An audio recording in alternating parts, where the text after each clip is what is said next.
Chapter 1. I went along with my friend. He wanted to buy a Mercedes S500 in black color. It was a powerful, beautiful, dynamic sedan. He was extremely happy. Afterwards, we parted for a while. And then. Chapter 2. I met him after a few days. This time he wasn't that happy. I asked him, why? You bought S500. It's beautiful. It's a powerful car. You've spent 1.5 CR. Approx 215,000 US dollars. Still you're not happy. What's wrong? Then he said. Chapter 3. So many opinions were given to him. You should have gone for white color. Scratches are easily visible on the black. You should have gone for Range Rover, BMW 7 Series, blah, blah, blah, blah, blah. A lot of opinions. Same thing happened to me when I was doing nothing. My friends used to say, do something, do something. But I'm extremely busy here at Pep Talk India. Oh my God, you don't have time for anything else. Why the hell are you so busy?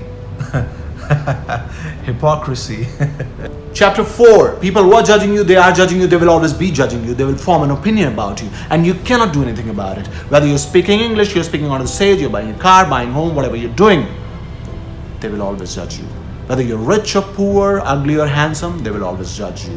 Whether you're making a mistake or you're not making a mistake speaking in English, they will always judge you. So stop worrying. Stop thinking that you're being judged. Do not have this fear that you are being judged, because you will always be judged and you cannot do anything about it. If you want to speak English fluently, start speaking. In the beginning, you'll be making mistakes. You'll think that I'm being judged, but that's the way it is. There's no other way. You cannot learn anything without making mistakes. You cannot be a fantastic public speaker without making mistakes. You cannot rule the stage without making mistakes. And people will always judge you. Whatever you do in life, you will always be judged. Whether you spend 100 CR on your marriage, people will still judge you. Whether you're the richest person on this planet, they will judge you. You're the most poor, they will still judge you. Whatever you are, they will judge you. So if you want to speak English fluently, start speaking. Don't worry about making mistakes, because they will judge you. If you want to be a fantastic public speaker, stop worrying what people are going to think about me, because they will always judge you. And you cannot do anything about it. So stop wasting your time thinking that I'm being judged, because you will always be judged.